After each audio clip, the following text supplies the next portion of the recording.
Yo guys, what's going on? Welcome back to Chelsea Explained as Chelsea beating Liverpool 3 goals to 1 and we, uh, we Chelsea fans kinda had this feeling because we played Liverpool basically at the perfect time where they have just been the champions, maybe are a bit hangover, doesn't feel like they have anything to play for and they also rotated the side, I think with like 4, 5, 6 players. They still had the best players in Mohamed Salah and Van Dijk, Alisson out there on the pitch, Trent and Gakpo as well. But they missed a few key players in backline and in the midfield, and we were I just feel like we were just much more up for it. We had a point to prove. We have still something to play for in terms of Champions League football as well as Conference League. I mean, Liverpool is already out of the Champions League, so it's not like they have a semi-final or final to play. Um, but I still think we should be very proud of this performance because we're still beating a top side despite Liverpool rotating heavily. They're still not an easy team to beat, and I thought they were quite good in some certain moments, but I still felt it wasn't the same Liverpool we played against. I mean, if they would have had their full strength force and had something to play for, they would have been more difficult to play against. But if you're looking back at the fixture with against them back in the fall, and they were playing really well and had won I don't know how many games in a row, but we played really well against them. We were so close to getting a victory against them. So often when we facing teams that is better than us, we usually step up. Not all the time, but more often than not in these recent 2 years. And I think it's down to that our players is really flourishing when there is tons of space to move into, when there's space behind the opposition backline. And we got really fast players in Neto, Jackson, Madueke, and therefore Fernandez and Palmer. And our ball playing defenders can ping those through balls. They can ping passes into space, make switch balls, which they are so good at. But when we're facing team that is defending, contesting the central of the pitch and making it so hard to get through the central lanes and inside the box, then some of our attackers really struggles, especially Jackson. I mean, he's not gonna be a target man inside the box. He's not gonna be that poacher that will be at the right place at the right time all the time. And we don't really have shadow strikers that can also attack the box and be at the right place at the right time and contribute with aerial threat, etc. So playing on transition and where the game is kind of open, where there's tons of space to make passes and move into, I feel like our players is really excelling to another level. And I feel like we saw that today. And it's kept me kind of confusing how Maresca in an interview yesterday, another PR interview, where he talked about some of our worst games this season has been when we have played an open game and where we have conceded on transition.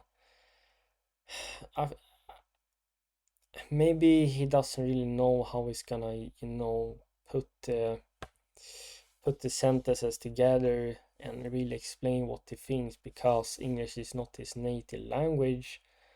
Um, but I would both agree and disagree with him there. If you're looking at Port season, if you're looking at the first half of the season, when you're adapting to the players that you have in front of you in terms of Palmer, Jackson, etc., they're really flourishing on the counter and on transition. You're seeing a much better performance and we're becoming one of the most threatful teams in the league if the opponents let us play in that way. So saying like Maresca did that we playing some of worst games when we're going on transitions. That's just not true. However, we have conceded against teams that is counterattacking, but that has been the case even if we facing low blocks or facing team that is coming at us and playing a high line. We have played some of worst performances under the second half of the season where we have been obsessed with controlling possession, and there have been way too many sideways and backwards passing, and that doesn't really do anything against low blocks. When you're facing low blocks, you need to find those penetrative passes no matter how tight the space is. You need more movement. You need even clearer and refined attacking patterns, and a plan on how you want to score goals. And then we of course have conceded on direct counter attacks, but we have done that throughout the whole season. It's not in terms of whether we play transitional football or if we play uh, with massive control over the possession. So I don't really understand where Maresca were going, but I assume he loves keeping possession and that's the only thing he cares about, and then that means we played some great football. But well, Maresca, what did we do today against Liverpool? Did we have much possession? Did we have more possession than Liverpool? We didn't. I think we only had like 37, 38% possession, somewhere there. We were sitting in a mid block, even a low block at times, letting Liverpool defenders have the ball and all the time in the world. And when they decided to try and go through the lanes, we made it so difficult because there was really difficult for them to find any space between our mid and low block that we decided to mix up between it. And we also pressed in some moments. We had a man-oriented press where we forced Liverpool to the flanks, and they got kind of isolated and misplaced passes, etc. So our defensive play and game plan was brilliant, and fair play to Maresca there. He did a great job. And we played some transitional football today with direct passes. We tried to release Madueke and Neto on the flanks. We tried to find long balls on Jackson that was constantly moving into channels and trying to run behind the backline. We tried to avoid Van Dijk in the middle, and we tried to go on the flanks where Liverpool have Trent and Tsimikas, who is very, very weak defensively. And that was also a fantastic tactical game plan by Maresca to attacking the flanks as much as possible. So we're playing both a transitional game, but we're also keeping possession when we had the possibility to do so. And I absolutely love playing that way because we get the mix of both worlds. We can both be in control of the game, of the possession, and play our positional play in our tempo. But we can also be direct and counter when the opportunity comes. And that's how I would like us to continue.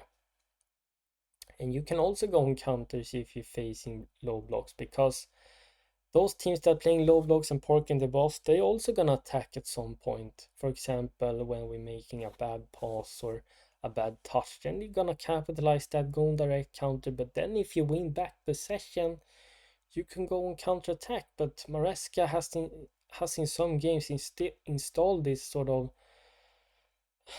automation and robotic tactics that no, we're gonna go backwards and sideways, even though we have had opportunities to go forward against low blocks that decides to park for the most part of the games.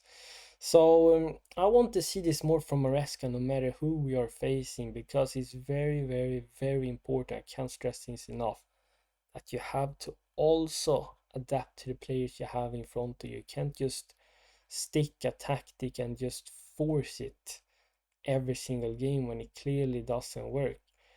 The tactics work for some players, but it also doesn't work for some other guys. And you be willing to be flexible as a manager. That's really what I believe. Um, Now we talked too much about that, and thanks to this result, we are very, very close to achieving top five in Champions League football. We have 3 games to go, which is going to be like a final. We have Newcastle and Forest who is still fighting for their life to also get Champions League football. These 2 games is gonna be like finals. And we also have Manchester United, but they are totally giving up. I mean, did you see the lineup they put out today? That was like a C team against Brentford, and I just knew they were gonna lose. So Amorim has totally given up on the league. He is focusing only on the European competition, which is understandable. So Man United should literally be a free win, but you never know.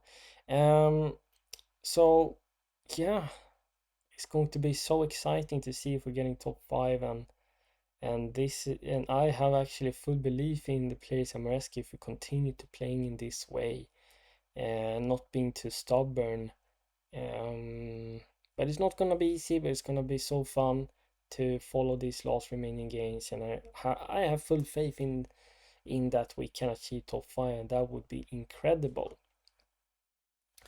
Now, in terms of the goals, we saw 4 goals. The first one just came after a few minutes with Enzo Fernandez getting another goal to his fantastic season. It all started with the Lavia pass to Palmer in the build-up play.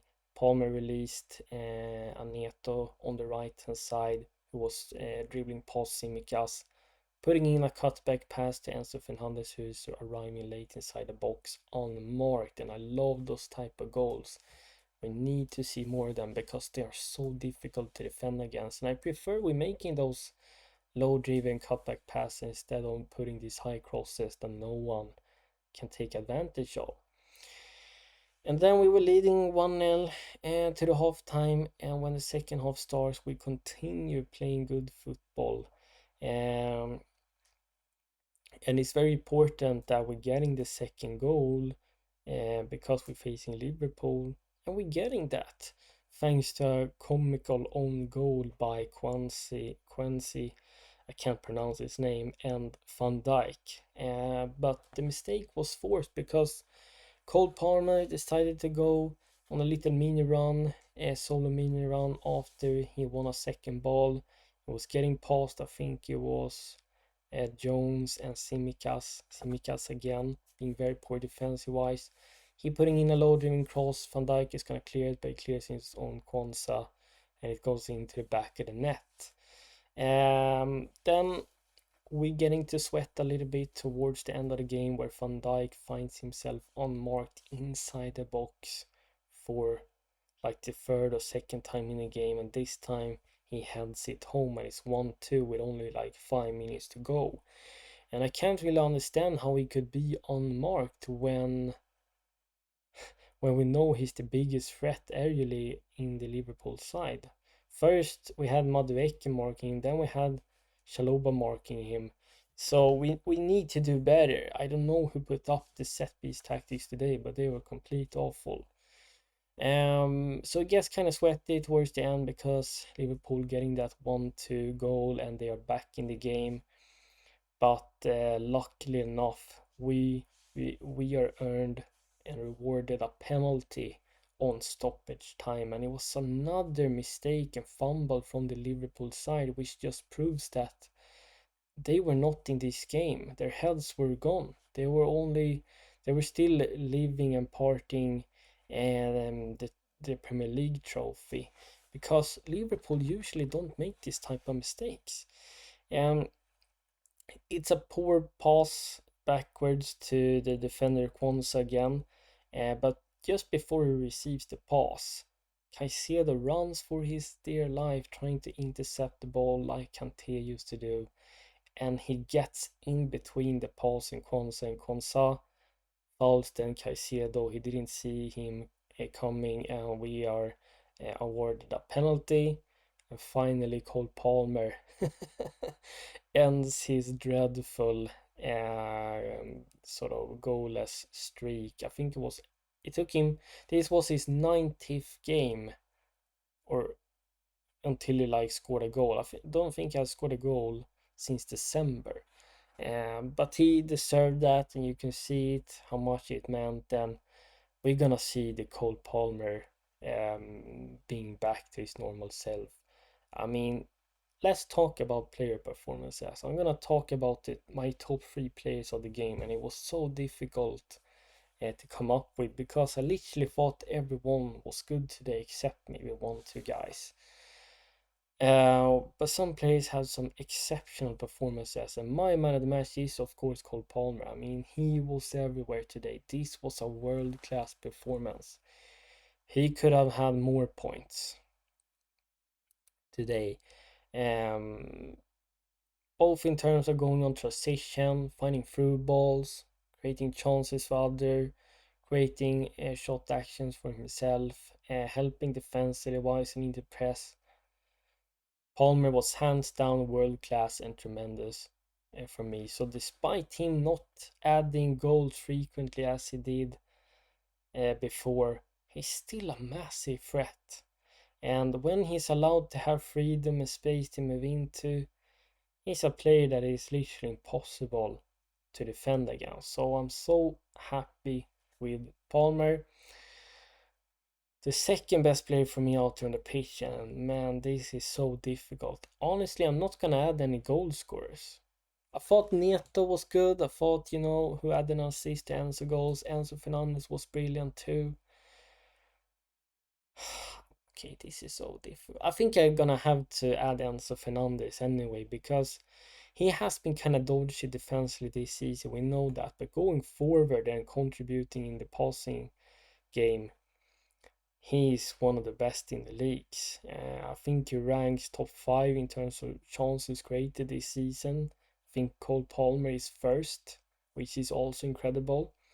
I'm gonna have to say anyway Enzo Fernandez, because his defensive performance was also very good today, and he also scored a goal, and he is learning how he's gonna arrive late inside the box, and that is just brilliant work from Maresca, helping Enzo Fernandez to learning this role and execute it better and better for every game. My third player is gonna be actually two players, because I can't decide who I'm gonna pick here, and it's gonna be both Caicedo and Lavia. I could also stick in Colwill, Shaloba. They were also fantastic defensively wise. Thought Madueke was positive today too. There's some moment he has, we're gonna come into that later. Some moments he has poor vision, dribbles too much, but Madueke was also good today. Neto too. But Lavia and Caicedo comes third and fourth for me, or on the same place. Um, when they playing, we got even more protection. We got more players that can win back the ball, make interception, make tackles. But Lavia is just, he's the definition of a balanced midfielder. Not only does he have some of Caicedo's qualities, but he also got some of Enzo Fernandez qualities. And what Lavia also got on top of that is being press resistant. I mean, you can't take the ball from Lavia. He has little of Kovacic vibes. I hope he can also add, going forward and dribble pass players, carry the ball up the field like a Kovacic could. And maybe he could also add points to his game, and Lavia is going to be the complete and perfect midfielder. We just have to pray and hope that he stays fit and not getting injured, because you see the tremendous, like, god tier level potential that Lavia has. Caicedo, I mean, best player this season together with Palmer and Cucurella for me.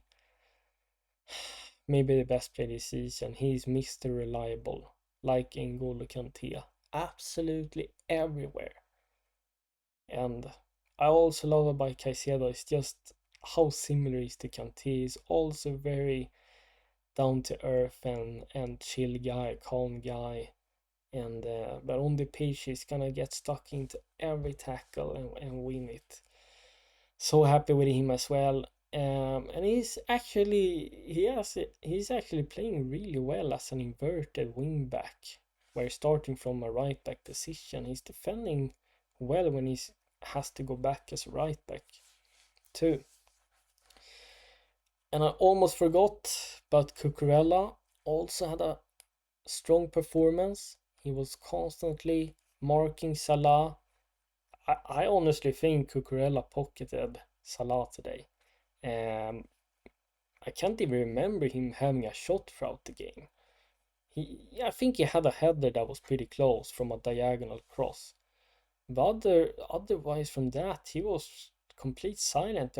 And Cucurella and many players had to foul him and take him down because he's that much of a threat. You cannot allow one of the best players in the world have much time on the ball because they can create something, score out of the blue.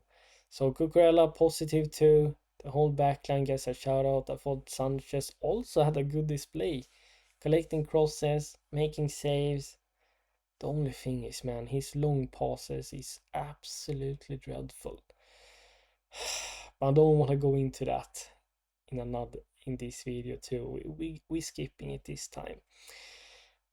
I think our final third product and decision making can improve upon from Jackson, Neto, Madueke. They're getting into good shooting positions, but sometimes it's better to make a pass. They have a better option than shooting. Sometimes they're dribbling too much, looking down instead of seeing where the teammates are in open space. That's something they can improve upon. Sometimes Jackson's decision making is also, not there. He's also being offside a lot of times. But in terms of putting in a shift, in terms of intensity, urgency, willing to press, close down people, and link up with his teammates, he's excellent at that. It's just the final third that needs to be polished and improved upon. I mean, we were tremendous defensively wise. Liverpool barely created any dangerous chances. I think they had 2-3, but they usually create tons of more against other opposition. We played them at the perfect moment, and we showed up today throughout the whole game, both defensively wise and offensively wise. Yeah, so proud of the performance. A top performance was needed to beat them, and we need this type of performance against Newcastle as well. So thank you so much for watching. If you're new here, make sure you like this video, subscribe to my page, and hit that notification bell so you never miss when the content drops. Chelsea Explained is out. Bye.